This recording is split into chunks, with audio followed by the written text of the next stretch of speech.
नरेंद्र मोदी जी के राज में बीजेपी ने एक के बाद एक लगातार कई राज्यों में झंडे गाड़े। लेकिन अब एक ऐसा सर्वे आपके सामने मैं रखने जा रहा हूं जो बीजेपी का आंतरिक सर्वे है, खुद का सर्वे। और उस खुद के सर्वे के अंदर भी बीजेपी की करारी हार हो रही है। हार नहीं, करारी हार हो रही है। और ये हार जहां पर हो रही है बीजेपी की, वो है महाराष्ट्र। वो सबसे बड़ा राज्य है जहां पर अभी 4 राज्यों के विधानसभा चुनाव में चुनाव होने हैं। महाराष्ट्र में बीजेपी ने अपना खुद का इंटरनल सर्वे करवाया है और इंडियन एक्सप्रेस अखबार के अंदर रिपोर्ट छपी है। इंडियन एक्सप्रेस अखबार में अगर कोई रिपोर्ट छपी है तो इसका मतलब यह है कि आप मान सकते हैं कि हां, वो रिपोर्ट सही है। तो बीजेपी का इंटरनल सर्वे महाराष्ट्र में बीजेपी को कितनी सीट दे रहा है, यह आपको देखना चाहिए। बीजेपी जीत तो नहीं पा रही है, हार रही है, और वो भी करारी हार हो रही है। लेकिन सबसे पहले इस इंटरनल सर्वे के अंदर बीजेपी ने जो पूछा है लोगों से कि क्या हमें करना चाहिए, वो पहले मैं आपको दिखा देता हूं और उसके बाद में नंबर अंक गणित के हिसाब से फिर आपको बताएंगे कि कितनी कितनी सीटें बीजेपी को आ सकती हैं। बीजेपी ने जो सर्वे के अंदर मानक तय किए उसमें पूछा कि शिंदे गुट के साथ में हमारा प्रदर्शन कैसा रहेगा। यह वो सवाल है जो बीजेपी ने लोगों से किए हैं।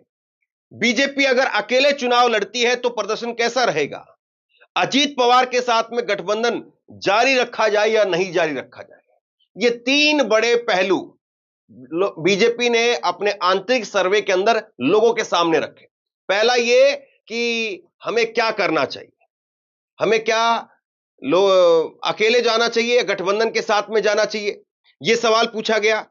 यह शिंदे गुट के साथ में कैसा प्रदर्शन रहेगा, यह सवाल पूछा गया।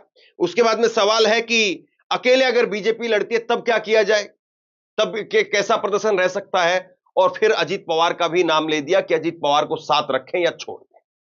ये 3 बड़े पहलू, इस पर बीजेपी ने अपना इंटरनल सर्वे किया। लेकिन इस इंटरनल सर्वे के अंदर बीजेपी का क्या हाल हुआ है, मैं आपको खबर दिखाता हूं।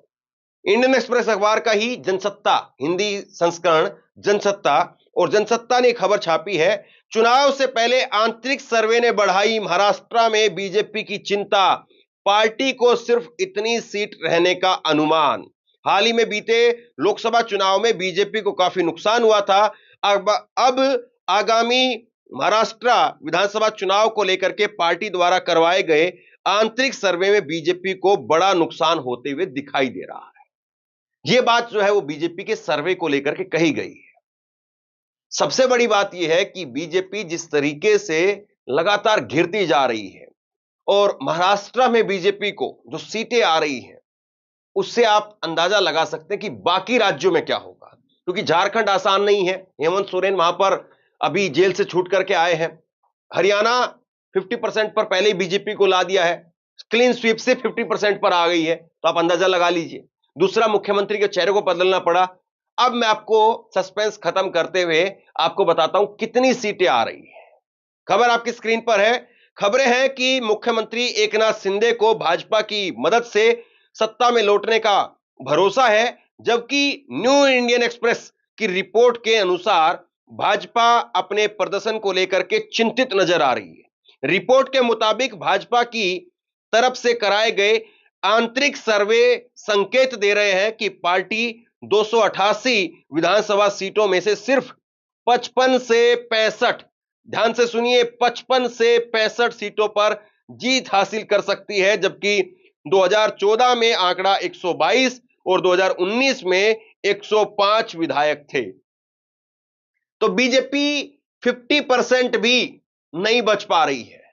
55 से 65 सीटें सिर्फ बीजेपी के पास में आ रही है, और बीजेपी के पास में 55 से 65 का मतलब यह हुआ कि बीजेपी की सरकार भी बननी संभव नहीं है। क्योंकि बीजेपी ही जब वहां पर 55 से 65 आ गई है तो एकनाथ शिंदे कितना आएंगे और बाकी अजीत पवार क्या आएंगे, आप अंदाजा लगा सकते हैं। और जिस तरीके से लोकसभा चुनाव में 48 में से 30 सीटें इंडिया गठबंधन के पास में गई थी, उसी से आप अंदाजा लगा लीजिए कि विधानसभा में भी वही स्थिति दिखाई दे रही है। वही स्थिति विधानसभा के अंदर दिखाई दे रही है और 50% से ऊपर 50% से ऊपर इंडिया गठबंधन आसानी से सीटें प्राप्त करता हुआ दिखाई दे रहा है। यानी पूर्ण बहुमत की इंडिया गठबंधन की सरकार बनती हुई दिखाई दे रही है। और यह कोई आज तक चैनल का सर्वे नहीं है, एबीपी न्यूज का सर्वे नहीं है, यह खुद भाजपा का इंटरनल सर्वे है, आंतरिक सर्वे। और हर पार्टी अपना इंटरनल सर्वे करवाती है, हर पार्टी अपना आंतरिक सर्वे करवाती है। और आंतरिक सर्वे के अंदर भी अगर बीजेपी की यह हालत है, तो अब भले ही कितनी ही चीनी डाल करके, कितना ही गुड़ डाल करके, कितना ही मिठास डाल करके आपको कोई चैनल कुछ भी बताए, आप इस सर्वे से यह अंदाजा लगा लीजिए। और इसी तरह से मैंने आपको हाल ही में साकाल जो न्यूज़पेपर है, वहां पर महाराष्ट्र का स्थानीय पेपर, बड़ा अखबार है, हर जिले में रिपोर्टर है, साकाल का सर्वे मैंने आपको दिखाया था। और साकाल के सर्वे में भी बीजेपी की हालत खस्ता थी और वहां पर भी बीजेपी की सरकार बनती हुई नहीं दिखाई दे रही थी। और अब वही बात बीजेपी के इंटरनल सर्वे में आई है। आप अंदाजा लगा सकते हैं कि बीजेपी की इस वक्त में कितना डाउनफॉल होता हुआ दिखाई दे रहा है। जो बीजेपी एक के बाद एक तमाम राज्यों में अपने झंडे गाड़ती चली गई थी, अब वहां पर सुपड़ा साफ होता हुआ बीजेपी का नजर आ रहा है। 4 राज्यों में से बहुत सारे लोग ये कह रहे हैं कि 4-0 से बीजेपी का सुपड़ा साफ हो सकता है। यानी किसी भी राज्य में बीजेपी की सरकार बनने के चांस नजर नहीं आ रहे हैं, हरियाणा में, झारखंड में, महाराष्ट्र में और जम्मू कश्मीर में। तो ऐसे में बीजेपी, नरेंद्र मोदी, उनकी कुर्सी कितनी बचेगी, यह भी अपने आप में एक बड़ा सवाल है। साकाल के सर्वे में क्या कहा गया, तो साकाल का सर्वे जो है वो आपके सामने है, महाराष्ट्र के न्यूज़पेपर साकाल का सर्वे, जिसमें कहा गया कि महाविकास आघाड़ी को 48.7% वोट मिलता हुआ दिखाई दे रहा है, महायुति को 33.1% वोट शेयर मिलता हुआ दिखाई दे रहा है, जिनका कोई मत नहीं है 4.9% उनको मिल रहा है। यानी जो ये कह रहे हैं कि हमें कोई मतलब नहीं है। शिंदे गुट को 37.2% वोट मिलता हुआ दिखाई दे रहा है, बीजेपी को 22.9% वोट मिलता हुआ दिखाई दे रहा है। एनसीपी, शरद पवार की पार्टी, उनको 8.7 वोट मिलता हुआ दिखाई दे रहा है। ये अजीत पवार की पार्टी, शरद पवार नहीं। साकाल का ये सर्वे अपने आप में बीजेपी के मुंह पर करारा तमाचा था। साकाल के इस सर्वे में 48% वोट महागठबंधन के पक्ष में गया। इसी से पूरी लाइन खिंच गई कि बीजेपी यहां पर कहीं नहीं है, बीजेपी गठबंधन कहीं नहीं है। और अब बीजेपी के खुद के सर्वे ने इस पर मोहर लगा दी है। सोचिए कि इतना कुछ हो रहा है और उसके बावजूद बीजेपी अभी भी महंगाई, बेरोजगारी, इन तमाम मुद्दों पर, नरेंद्र मोदी इन तमाम मुद्दों पर काम करते हुए नहीं दिखाई दिए। अभी भी वही कि राहुल गांधी ये, राहुल गांधी वो, कांग्रेस पार्टी ये, कांग्रेस पार्टी वो, जाति जनगणना के बारे में, राहुल गांधी की जाति के बारे में, इस तरह के टॉपिक पर काम किया जा रहा है। इस तरह के टॉपिक की एक्सपायरी डेट हो चुकी है, इस तरह के टॉपिक नहीं चल रहे हैं। आपको महंगाई, बेरोजगारी, कम से कम आपके पास में जून से लेकर के और अब सितंबर अक्टूबर में चुनाव हो, 4-5 महीने का आपके पास में वक्त।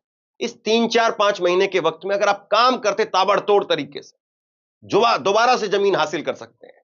लेकिन आपने देखिए क्या किया, आपने ये यहां पर एक के बाद एक ऐसी गलती की है जिसकी वजह से आपका जो प्रदर्शन है वो लगातार खिसकता जा रहा है।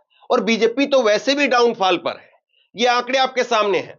महाराष्ट्र में बीजेपी का गिरता ग्राफ, विधानसभा चुनाव सीटें, लोकसभा विधानसभा के अंदर 2014 में आई 122, 2019 में आई 105 सीटें, लोकसभा के अंदर 2019 में आती हैं 23 सीट, वहीं 2024 के अंदर आती हैं 9 सीटें।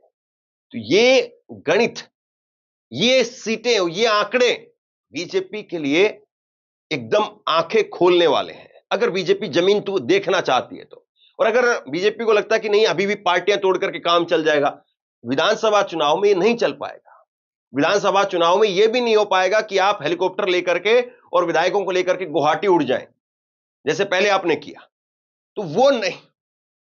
अब सवाल यह है कि अगर इस आंतरिक सर्वे को सच मान लिया जाए तो बीजेपी कहीं नहीं है।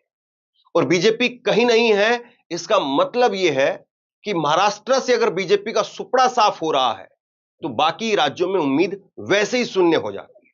और अगर फिर ऐसा हुआ तो सवाल फिर यह भी उठेगा कि मोदी की कुर्सी कितने दिन तक बचेगी, क्योंकि महाराष्ट्र में अगर एकनाथ शिंदे की कुर्सी गई तो एकनाथ शिंदे के सांसदों के ऊपर जो पकड़ है वो भी चली जाएगी।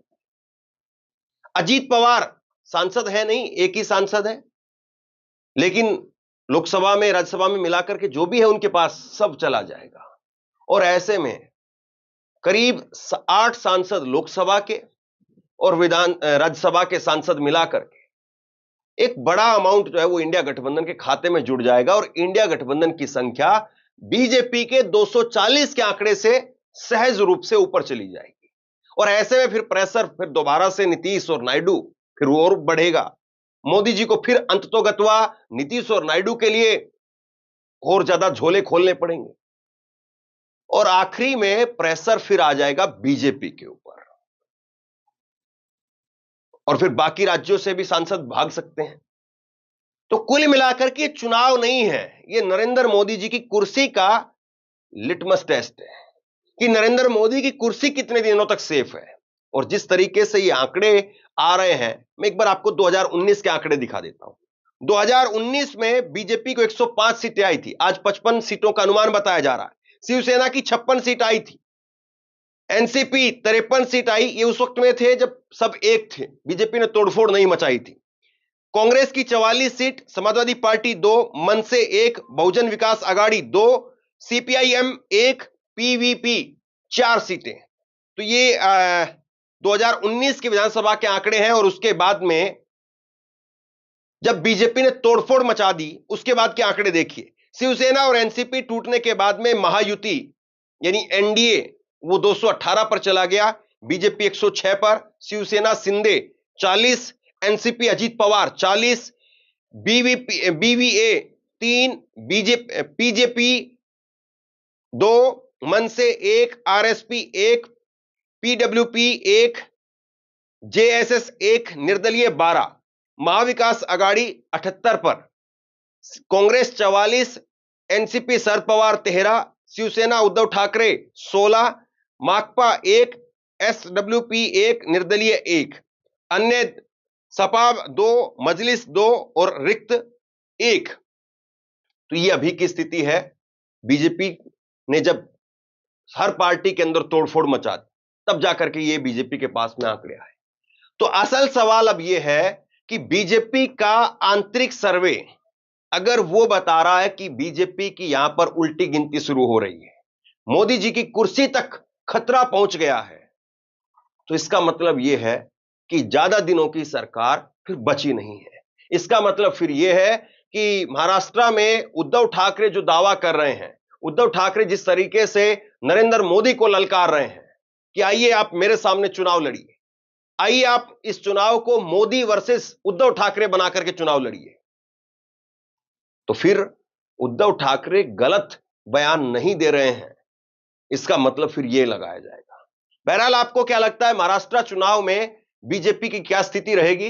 महाराष्ट्र में बीजेपी को कितनी सीट आ सकती है? महाराष्ट्र में किसकी सरकार बनती है? आपका अनुमान क्या है? और अगर महाराष्ट्र में बीजेपी की सरकार नहीं तो क्या वाकई नरेंद्र मोदी की कुर्सी दिल्ली के अंदर वो भी गिर जाएगी? आप क्या सोचते हैं? नीचे कमेंट बॉक्स में लिख करके जरूर बताइए। इस वीडियो को शेयर कीजिए, लोगों तक पहुंचाइए और इसी तरह की तमाम खबरों के लिए ऑनलाइन न्यूज इंडिया को सब्सक्राइब कीजिए और इस खबर को शेयर कीजिए। आपका बहुत बहुत धन्यवाद।